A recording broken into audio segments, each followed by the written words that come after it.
जितना चैनल बंद करेंगे उतना सरकार के खिलाफ लोगों में गुस्सा जाएगा। अगर ये सरकार इस तरह के फैसले लेते रहेगी तो मुश्किल हो जाएगी। बहुजन समाज बहुत बड़ा समाज है, बहुजन की ताकत के सामने कोई नहीं टिका है और वैशाली की जनता ने पूरा मन बना लिया है कि इस बार बहुजन। देश में अभी 70-75 साल से तो शोषित, वंचित, पिछड़े, दलित, आदिवासियों के वोट लिए हैं, लोगों ने काम नहीं किया है। तो लोग अंधविश्वास फैला के अपना पेट पालते हैं, वो दूसरों को सलाह ना दें।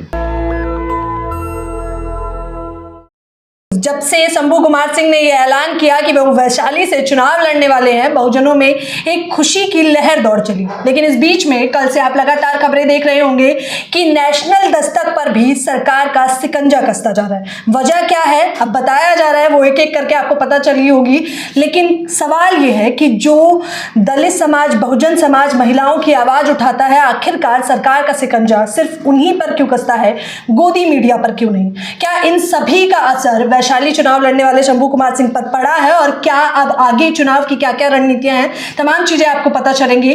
देखते रहिए हमारे साथ। सर, क्या कहना चाहेंगे आप किस मामले में? वैशाली को लेकर कल तक हम खबरें दिखा रहे थे, आप उस बारे में बातचीत कर रहे थे, लेकिन अचानक से वो जो नोटिफिकेशन आया है उस पर आपकी पहली प्रतिक्रिया?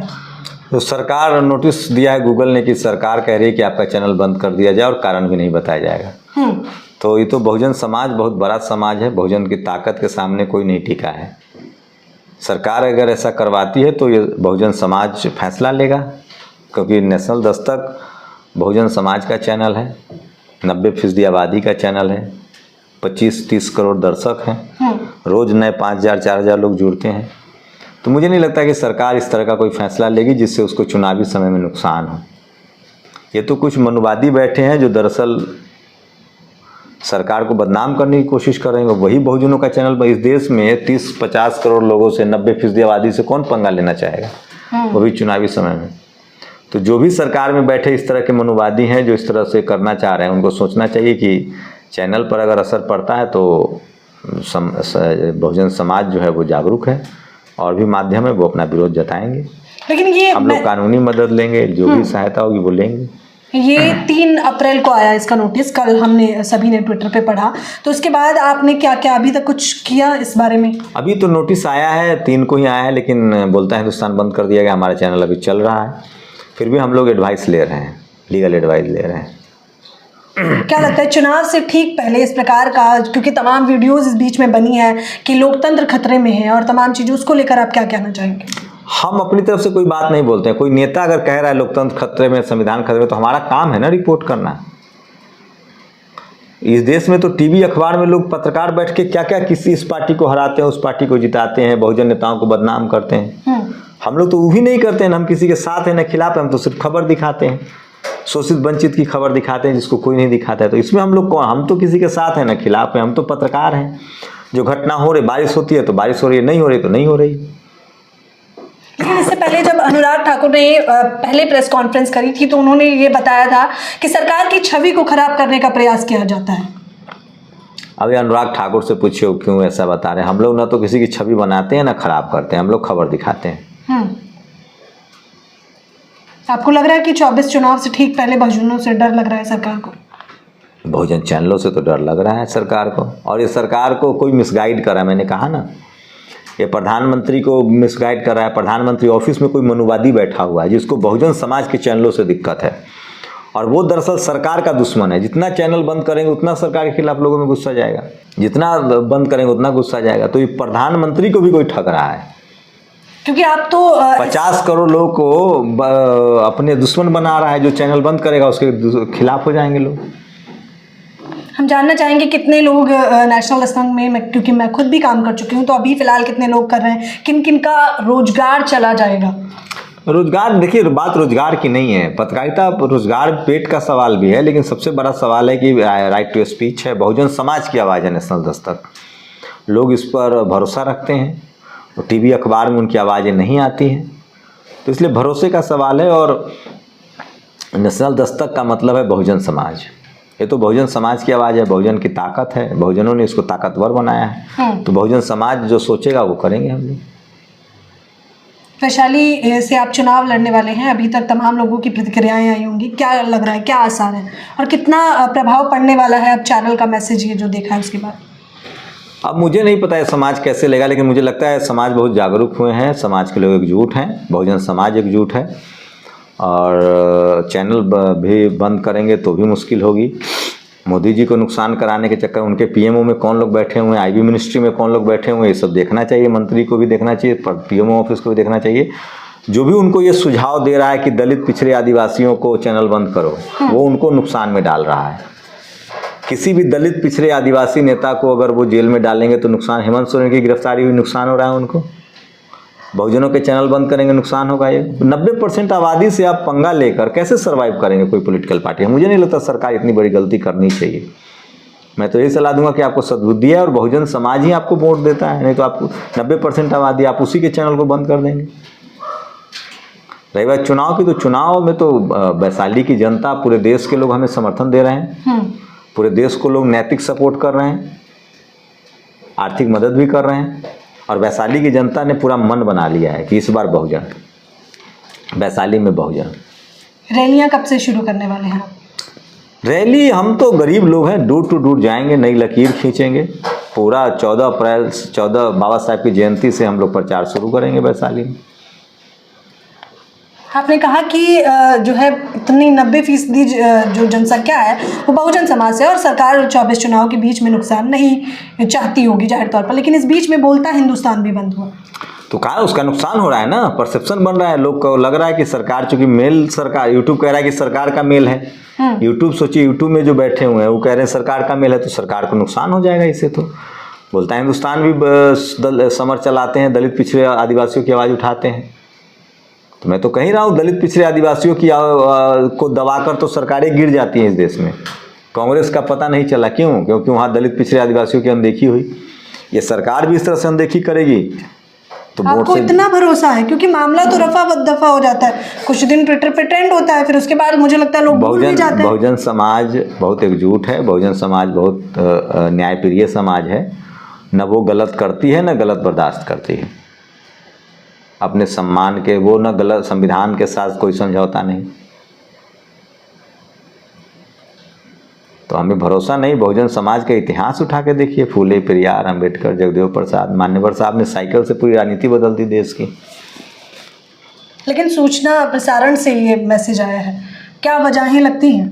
आईबी मिनिस्ट्री ने, यूट्यूब का मैसेज है ये, यूट्यूब कह रहा है कि आईबी मिनिस्ट्री ने हमें भेजा है, तो देखते हैं इस पर क्या करता है। मैं तो कह रहा हूँ कि उन लोगों को ये सब देखना चाहिए। इस तरह से बहुसंख्यक आबादी के आवाज़ को दबाना उनके लिए फ़ायदे का सौदा तो नहीं है। और सरकार को तो ये पता ही है। नहीं पता है तो पता चलना चाहिए। जो मनुवादी उस जो बैठे हुए हैं वहाँ, जो उनको ये सलाह दे रहे हैं, वो उनके लिए गड्ढा खोद रहे हैं, सरकार के लिए गड्ढा खोद रहे हैं। लेकिन जो पीएम है वो तो ओबीसी समाज से हैं, और नेशनल दस्तक तो, अरे पीएम है, लेकिन पीएम को सिखा कौन रहा होगा, ये सवाल है ना। कोई तो होगा। प्रधानमंत्री मोदी तो अब बैठ के सारे डिसीजन लेते नहीं होंगे। अगर वो भी लेते हैं तो उनको भी सोचना चाहिए कि शोषित वंचित समाज की आवाज़ आप दबाएंगे तो आपको नुकसान हो जाएगा, नहीं दबाना चाहिए। हम लोग तो प्रधानमंत्री मोदी खुद चाय बेचकर गरीब के बेटा है, संविधान की वजह से आए हैं, प्रधानमंत्री बने हैं।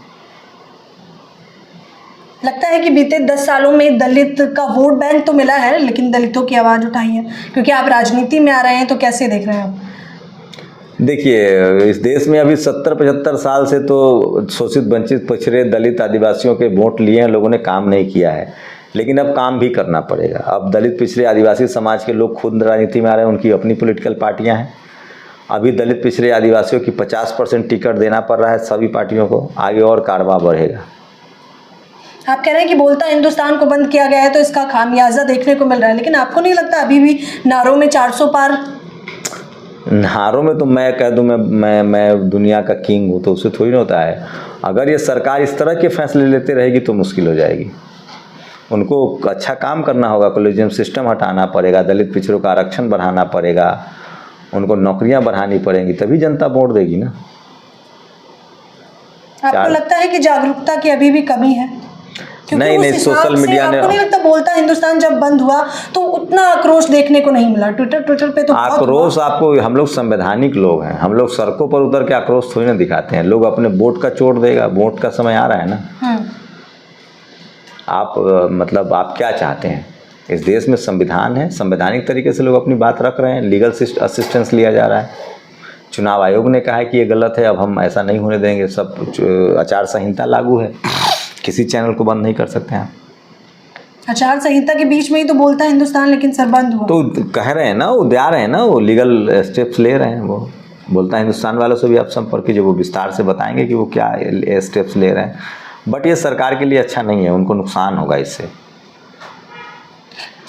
स्टाफ का कितना नुकसान होगा अगर हम नहीं चाहते? जाहिर तौर पर हमारे यहाँ काम करने वाले लोग टैलेंटेड हैं, बहुत मेहनती हैं, उनका कोई मेहनत करने वालों का नुकसान नहीं होता है। एक रास्ता बंद होता है तो एक रास्ता खुलता है।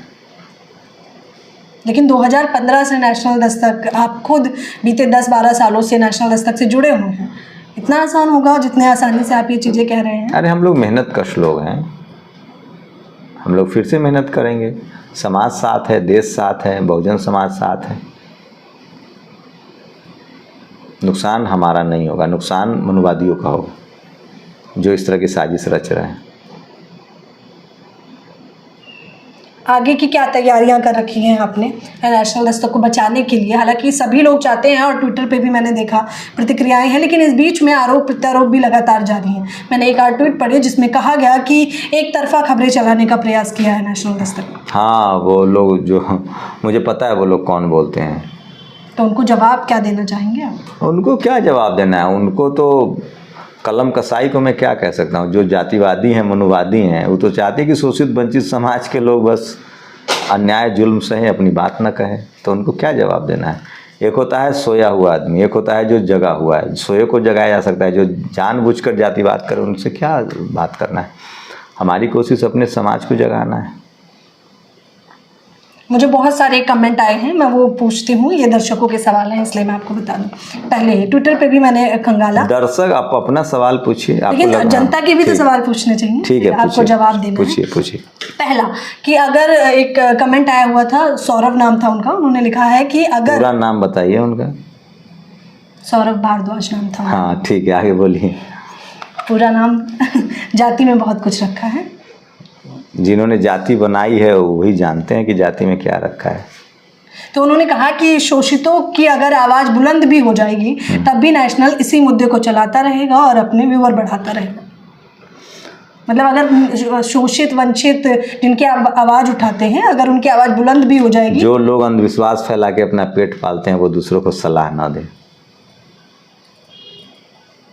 बस इतना ही जवाब? और क्या कहें? ऐसे लोगों को क्या कहें? जिन लोगों को, जो लोग अंधविश्वास फैला के अपना पेट चलाते हैं, जो लोग संविधान में भरोसा ही नहीं रखते, उनको ये सवालों का क्या जवाब? उनसे सर्टिफिकेट की ज़रूरत नहीं है हमें। हमारी पुरखों ने लड़ाई लड़ी है, हमारे पुरखे बुद्ध हुए हैं, दुनिया जानती है। बुद्धमय भारत, फुले, पेरियार, अम्बेडकर मानवता के लिए लड़ने वाले लोग हैं, इंसानियत के लिए लड़ने वाले लोग हैं। जो लोग जातिवाद के लाभार्थी हैं वो तो जातिवाद को बचाएंगे ही। आप तो कह रहे हैं जो शिकारी है वही, मतलब जो शिकारी है वो हिरन का क्या दर्द जानेगा। आप पता नहीं आप लोग ऐसे लोगों को तवज्जो क्यों देती हैं। तो आपको लग रहा है कि इस बीच में आपको क्योंकि दबाने का भी प्रयास बहुत किया जा रहा है, एक तरफ जहां बहुजन आपके समर्थन में है तो वहीं विरोध में भी कई सारे लोग उमड़े हैं। हमारे पुरखों के साथ बहुत अन्य लोगों को जहर दिया गया है, हत्याएं हुई जगदेव बाबू के। तो ये सब, हम लोग मानवता के पक्षधर हैं। हम लोग कभी अन्याय नहीं करेंगे। हम लोग संवैधानिक तरीके से, मानवीय तरीके से अपनी बात कहेंगे। हमारे मन में किसी के लिए द्वेष नहीं है, किसी के लिए दुश्मनी नहीं है। हम लोग करुणा, समता, मैत्री के पक्षधर लोग हैं। तथागत बुद्ध के मानने वाले हैं, दया, करुणा, फुले, पेरियार, अम्बेडकर के मानवीय सिद्धांत, वैज्ञानिक सिद्धांत को मानने वाले लोग हैं। जो लोग कहेंगे जो बीत गई सो बात गई, अब तो नए भारत हम तो यही चाहते हैं 75 जो संविधान है उसी के हिसाब से देश चले। हम भी चाहते हैं बीती बातें भूल जाए। अब तो न हो।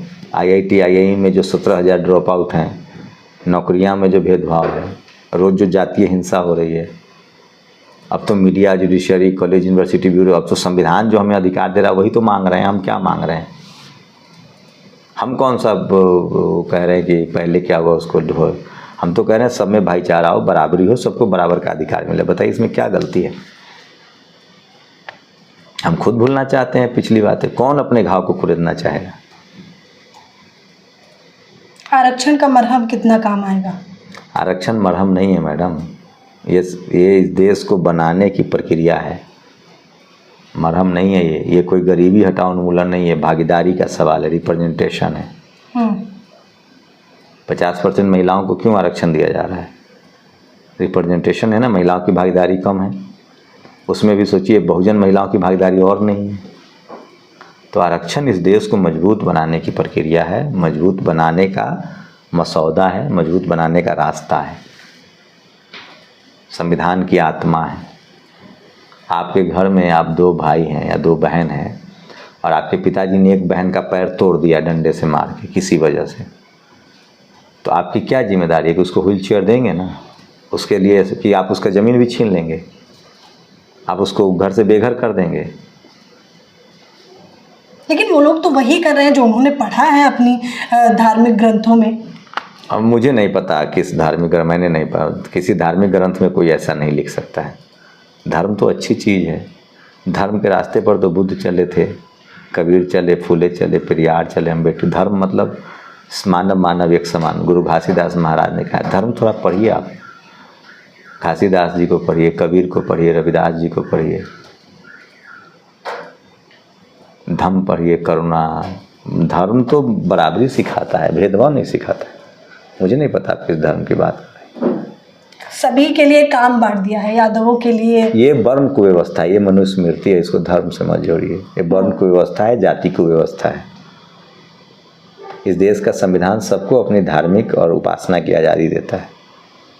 ये तो मनुवादी हैं, ये तो जातिवादी लोग हैं। धर्म आपका कुछ हो सकता है, मेरा कुछ हो सकता है। धर्म मतलब होता है इंसानियत, बराबरी। मुझे ऐसा लगा इस पॉज में आपने बहुत कुछ कहा, जितने लोग देख रहे होंगे अगर समझ पाए हैं तो। तमाम दर्शकों से क्या अनुरोध है, क्योंकि आपने कहा कि अभी आप किसी पार्टी से नहीं जुड़े हैं, तो और आर्थिक मदद की जाहिर तौर पर आवश्यकता है। तमाम लोगों से, मुझे भारत के लोगों से यही उम्मीद है कि डेमोक्रेसी को बचाइए, और आप भी को भी तभी मौका मिला। इस देश में कोई चाय वाले का बेटा पीएम भी इसलिए बन पाया क्योंकि डेमोक्रेसी। आज जो लोग आईबी मिनिस्ट्री में बैठ के इस तरह काम करें, वो भी लोकतंत्र की वजह से, संविधान की वजह से उन पदों पर हैं। तो संविधान को बचाना, अगर हम सब ने संविधान को बचाया तो संविधान हम सबको बचाएगा। ये चीफ जस्टिस ऑफ इंडिया ने भी कहा है। तो भारत की आत्मा, भारत की एकता, भारत की ताकत संविधान से है। इस बीच में चीफ जस्टिस बीवी का ट्विटर हैंडल से ट्वीट पढ़ा मैंने। उन्होंने कहा कि लोकतंत्र में मीडिया सबसे बड़ी भूमिका निभाती है, और वो भी निष्पक्ष मीडिया। भारत की मीडिया जातिवादी मीडिया है। जब तक वहाँ आरक्षण लागू नहीं होगा, टीवी अखबार में कोई ब्लैक एंकर देखें? नहीं, क्या भारत में ब्लैक लोग नहीं रहते हैं जिनका रंग काला हो? भारत में कोई ट्रांसजेंडर एंकर देखें? भारत में कोई बैकवर्ड, दलित, ये सब जाति नहीं है, ये सब सामाजिक, ये कॉन्स्टिट्यूशनल नियम है। आपने देखा है? लेकिन क्योंकि दर्शक उन्हें देखना ही नहीं चाहते होंगे। ये किसने तय, आपको किसने कहा है? दर्शक से पूछा है आपने? कब सर्वे हुआ है? देखा नहीं, जो मेन स्ट्रीम मीडिया में जो सुंदर एंकर बैठी होती है उसी ज़्यादातर लोग सुंदर किस, कैसे, कौन तय करता है कौन सुंदर है? बहुत लंबी बात। आप कौन तय करता है कि कौन सुंदर? आप रंग से तय करते हैं कि कौन सुंदर है और कौन कुरूप है? समाज कैसे तय करता है? क्या लगता है आपको? आपको तो मुझसे बहुत ज़्यादा पता है। तो सब यही तो मैं कह रहा हूँ ना कि ये मनुवादी लोग तय करते हैं। कोई रंग से सुंदर आदमी अपने मन से होता है, काम से होता है, वचन से होता है। इस दुनिया में 2 ही रंग है, व्हाइट एंड ब्लैक। सुंदर का रंग से दुनिया की सबसे बड़ी एंकर पता है आपको कौन है? सबसे बड़ी पत्रकार, सबसे बड़ी एंकर, वो ब्लैक कम्युनिटी से आती हैं। दुनिया की सबसे महंगी, अभी शकीरा कह रहा हूँ, अभी जो आई थी यहाँ भारत, रिहाना, ब्लैक समुदाय से हैं। ओफ्रा विनफ्रे, नियोमी कैम्पबेल, ये सब ये महिलाओं के खिलाफ है ये सारी बातें जो आप पूछ रही हैं, बोल रही हैं। लेकिन ये समाज में है, समाज में है तो समाज में तो सती प्रथा भी थी, बलि प्रथा भी थी, तो ये सब खत्म नहीं हुआ क्या? समाज बहुत जल्दी बेहतर करने की, समाज आगे की तरफ बढ़ रहा है, जो कुरीतियाँ वो खत्म होगी। हमारी आपकी जिम्मेदारी है, आपको भी बोलना चाहिए। हम सबको जो गलत चीज़ें उसके खिलाफ बोलना चाहिए, ये भी संवैधानिक अधिकार है हमारा। लेकिन बदलाव क्यों जरूरी है? जो लोग, कुछ लोग कहते हैं जो परंपरा से चला आ रहा है उसे ही मानना चाहिए। तो महिलाओं को फिर तो खाना बनाते रहना चाहिए, परंपरा तो यही थी। आप बनाइए, छोड़ दीजिए माइक। आप लोगों के कंधे पर रख के अपनी लोग परंपराएं अगर कोई गलत है, किसी के खिलाफ है, तो वो बदलनी चाहिए। सती प्रथा खत्म हुआ है, बाल विवाह खत्म हुआ है, बलि प्रथा खत्म हुई है, तो ये सब नहीं खत्म होना चाहिए। जो गलत परंपरा है उसके साथ कोई नहीं खड़ा है, ऐसा नहीं। ये आप लोग से ये बस ऐसे ही लड़ाने वाले लोग हैं। जो गलत के साथ कोई खड़ा नहीं होगा, बशर्ते कि गलत के खिलाफ आवाज़ उठने वाले लोग होने चाहिए। 2015 से नेशनल दस्तक को अभी तक ऐसे कितने नोटिस आए? हालांकि एक तो ऑफिशियली सभी ने देख लिया, लेकिन बैकवर्ड अब याद नहीं, नोटिस वोटिस चलता रहता है। कौन हैंडल करता है? शंभू कुमार सिंह इतने मजबूत हैं कि ये सब जेल ले जाते हैं? नहीं, बहुजन समाज मजबूत है, समाज का साथ है। हम तो एक मामूली से रिपोर्टर हैं आपकी तरह, जो रोज़ की खबरें बहुजन समाज को बताते हैं। बीते 10 सालों में बहुजन समाज को आपने जागरूक किया है, कभी सोचा कि उन्होंने क्या दिया? बहुजन समाज को जागरूक मैंने नहीं किया। जो बाबा साहब फुले पेरियार अम्बेडकर के विचार है, रामस्वरूप वर्मा के विचार है, जगदेव बाबू के विचार है, बुद्ध के विचार है, कबीर के विचार है, रविदास महाराज के विचार है, राजनीति में मान्यवर साहब के विचार हैं, रामविलास जी के विचार है, नीतीश जी के विचार है, कर्पूरी ठाकुर, जननायक कर्पूरी ठाकुर के विचार है, चौधरी चरण सिंह के विचार है, बीपी सिंह के विचार है, अर्जुन सिंह के विचार है, सोनेलाल पटेल के विचार है, करुणानिधि के विचार है, इन्हीं सबको, मायावती जी के जो विचार है, हमने इनको लोगों को बताया है। हम कोई बाबा साहब की जो पढ़ते हैं वही लोगों को बताते हैं, और समाज ने जितना नहीं किया उससे ज़्यादा दिया है। समाज बिल्कुल, समाज का बहुत सम्मान है, वरना मेरी क्या हैसियत है, मुझे कौन जानता। मैं कहीं गांव देहात में गरीब परिवार में पैदा हुआ, समाज ने मुझे बहुत मान, स्नेह सब दिया है, सहारा दिया है। तो समाज ही परिवार है मतलब? ये देश हमारा परिवार है, इस देश के हर नागरिक हमारे परिवार है, दुनिया के सारे। मुझे उनसे किसी से प्रॉब्लम नहीं। मैं तो चाहता हूँ कि जो गलत चीज़ें हैं उसका विरोध हो। जो मनुवादी है, जो अगर आप कोई चोर है तो जेल जाना चाहिए, क्रिमिनल है तो जेल जाना चाहिए। लेकिन वो भी आपका परिवार है। इस देश के संविधान के हिसाब से क्रिमिनल्स को क्या करेंगे आप? गोली मारने की तो प्रथा नहीं है, उसको तो जेल में डालेगा, सुधारें, या जिनका इनकाउंटर हो। तो हम किसी के खिलाफ नहीं हैं, हम बराबरी चाहते हैं। हम चाहते हैं भेदभाव खत्म हो, ऊंच नीच खत्म हो, जाति प्रथा खत्म हो, किसी के साथ भेदभाव ना हो। ये अपराध है क्या ऐसा सोचना और ऐसी कोशिश करना? आप किसी के खिलाफ नहीं है, लेकिन फिर भी उसके बावजूद काफ़ी सारे लोग आपके खिलाफ हैं। तो अब जो लोग खिलाफ हैं वो क्यों है, वो तो वही बता सकते हैं बेहतर। हम भागीदारी के पक्षधर हैं, सबको बराबर की भागीदारी मिले। ऐसा नहीं कि अगर 10 रोटी है तो एक के हिस्से में 8 रोटियाँ और एक के हिस्से में 1 रोटियाँ। ये तो इंसानियत नहीं है। ऐसे तो मजबूत देश नहीं बनेगा, ऐसे तो बेहतर समाज नहीं बनेगा। तमाम दर्शक आपको देख रहे हैं, उनसे क्या अनुरोध करना चाहेंगे? भारत के संविधान, भारत की संप्रभुता, भाईचारा, मानवता, मैत्री, समता, इन सब के पक्ष में खड़ा होइए और किसी भी तरह के गैर बराबरी के खिलाफ आवाज़ उठाइए। चाहे वो जाति के आधार पर हो, लिंग के आधार पर हो, धर्म के आधार पर हो, भाषा के आधार पर हो, रंग के आधार पर हो। तभी ये मुल्क बेहतर और मजबूत बनेगा। और रिप्रेजेंटेशन, सबको बराबर का मौका दीजिए।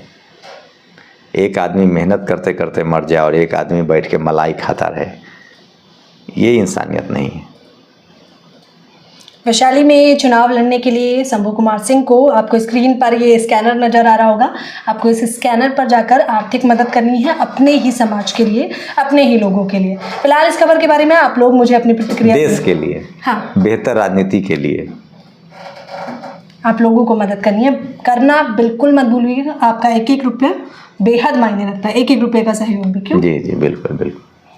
कैमरा पर्सन परदीन के साथ ज्योति यादव। इलेक्ट्रल बॉन्ड से नहीं, जनता के चंदे से चुनाव लड़ा जाएगा।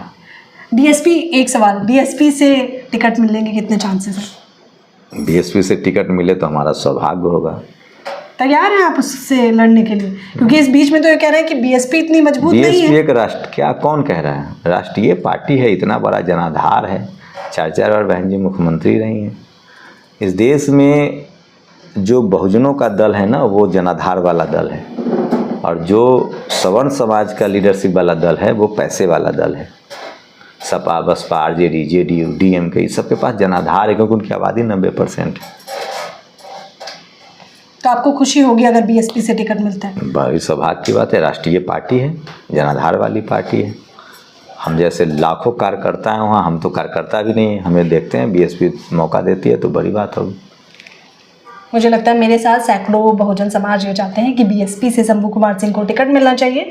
हालांकि ये देखना दिलचस्प होगा कि टिकट कब मिलेगा और क्या मिलेगा, किस पार्टी से मिलेगा, आरएसएस को छोड़कर, क्योंकि आपने ऐलान किया है आरएसएस की विचारधारा से। बिल्कुल मैं सहमत नहीं हूँ।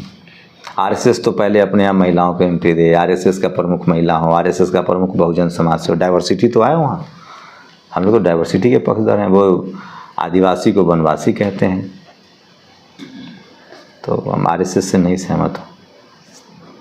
विचारधारा से क्यों सहमत नहीं है, ये तो आपको नेशनल दस्तक की तमाम वीडियो देखकर पता चल गया होगा।